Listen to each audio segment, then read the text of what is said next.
Hello and welcome everybody to a new episode of Gamify Talks. Today I'm really excited to be hosting a special guest, Lauren Levy, the founder of Beauty House Advisory, who has more than 20 years of experience working with retail and beauty brands, advising them on different strategies in their business. And today we're going to be hearing from her, tips and advice on how to grow your brand, and especially important for small and indie beauty brands. So let's go.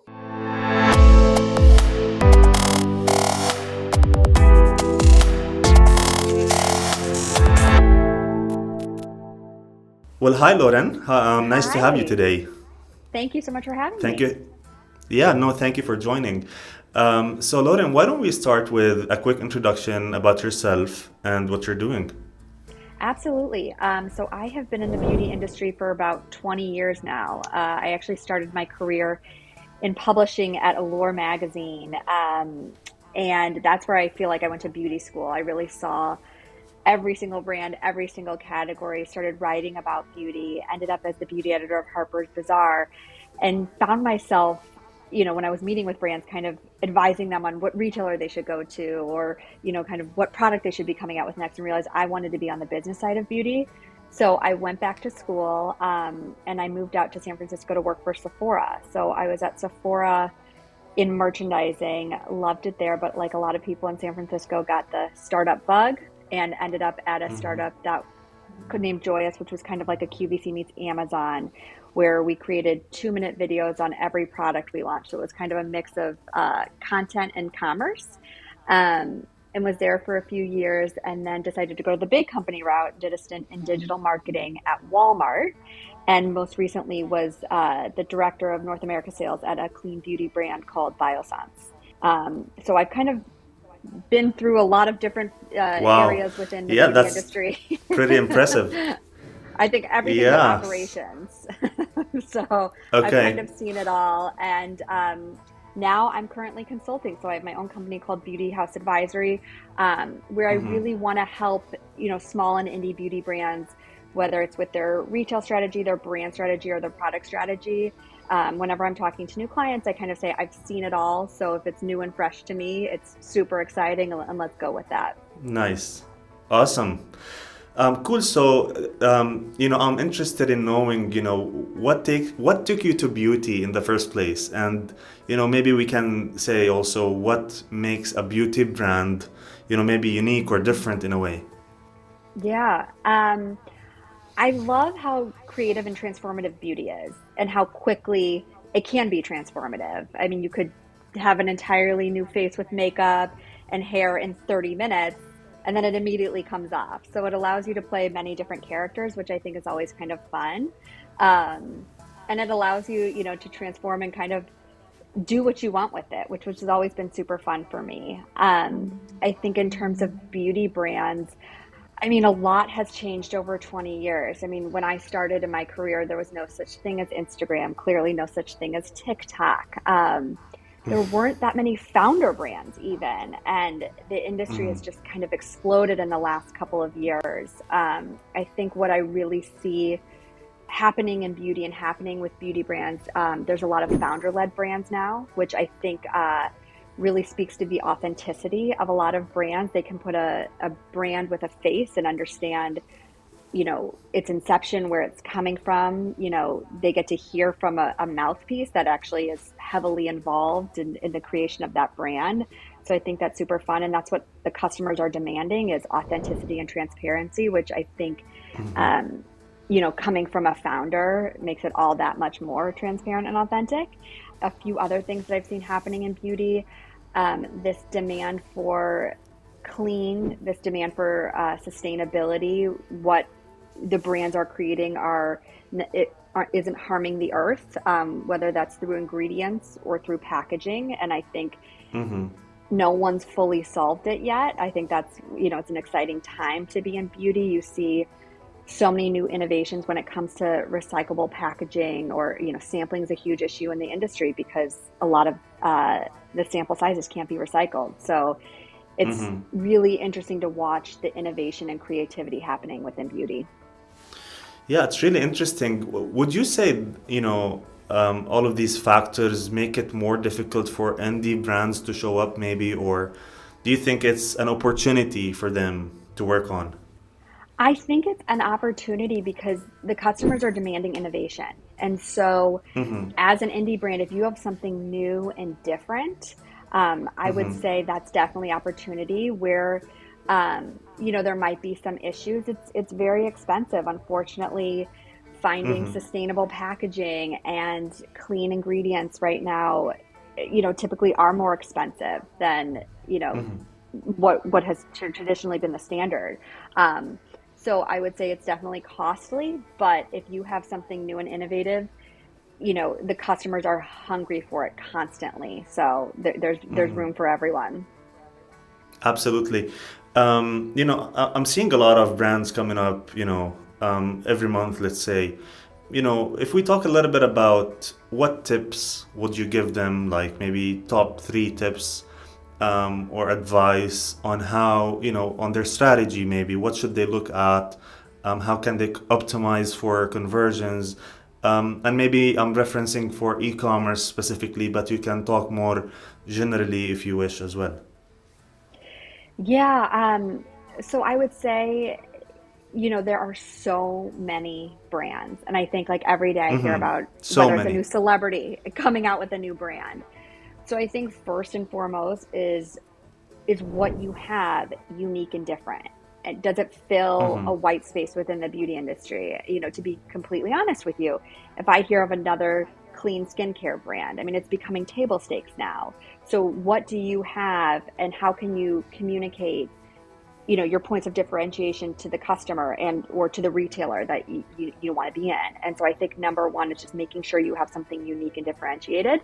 Number two, and I briefly touched on it before, is really being authentic and transparent. And I think that translates to e-commerce because when you think of the product page, so for example, I'll use a skincare product. People want to see before and after pictures. Like you're saying it works, be transparent. I want to see that it works. The list of ingredients, what are they? What do they do? What does it mean? So I think, really putting yourself under a microscope and telling the customers what your product is, what it does, who is it for. People are really demanding it versus saying, okay, here's a face cream. They want to see that it works and they want to see that it meets the values, whether that's clean and sustainable that they're looking for. Um, and then, in terms of being transparent and authentic, I think that translates into social media. I briefly touched on it, but TikTok has just blown up over since the pandemic. And that's really where brands can really be themselves and people can see it. It's not supposed to be a $25,000 photo shoot and be perfectly polished. People really want to understand what the brand stands for, what the products do, and really relate to it. And it's not going to be relatable, with this, massive, expensive photo shoot and everything being perfect and polished. So I think, Does that even work anymore? Do you think it works anymore? I would say maybe if it's for, an extreme luxury brand, potentially, where you're expecting everything to kind of be perfect and polished. But I'd really say within beauty, no, people want to, if you're saying your product gets rid of blemishes, you need to see a model that has blemishes and how it's gotten rid of blemishes. Or if you're saying you have an anti-aging product, it's not going to be very authentic if all your models are 25. And so that's where, social media platforms such as TikTok or Instagram, that's where you can really show it. And you're probably referring to videos, but what do you think about like live commerce that is also emerging in different markets? Yeah, it's funny. I've had this conversation a lot, and we've seen it obviously be extremely successful in China, and it hasn't. I'm not going to say it hasn't taken off in the U.S. because clearly there are different platforms, but I Well, can't it point to hasn't one. really. Yeah. Yeah, Yeah. exactly. I can't say like this is the Yet. one that's doing it right. And so I think there's tremendous opportunity for live shopping. We talk a lot about like who's going to be the one to do it. So for example, there's a new platform called Flip specifically for beauty. And it's kind of like TikTok meets Amazon, where you go and people, are giving reviews of product and you can't give a Mm-hmm. review unless you purchase the product. So you can't pay for the reviews. And so, just talking with people within an industry, it's like, is this going to be the one that finally works, that really, makes live shopping a thing in the US? But why do you think it has to be like one platform or a platform versus it could be distributed? Any indie brand owner or brand manager can host their own live commerce sessions on their own websites. I think this could be the thing. What do you think?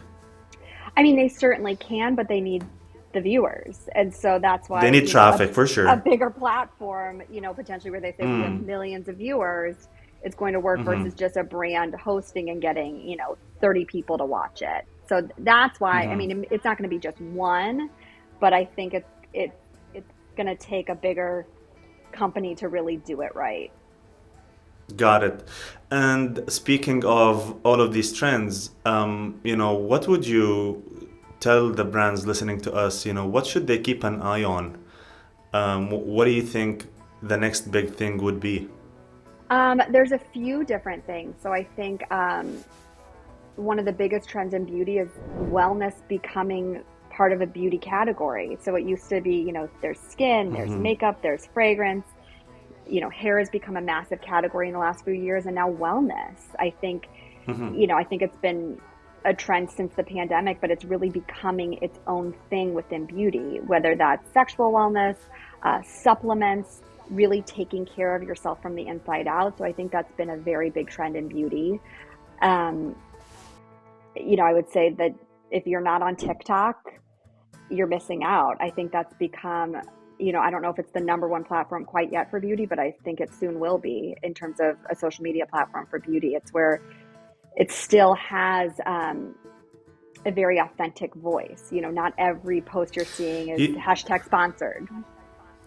yeah, the thing about TikTok is, I see a lot of videos on Instagram that are originally TikTok videos. So, it is driving a lot Exactly. of the creativity, let's say. It's opening up the doors for creativity for sure.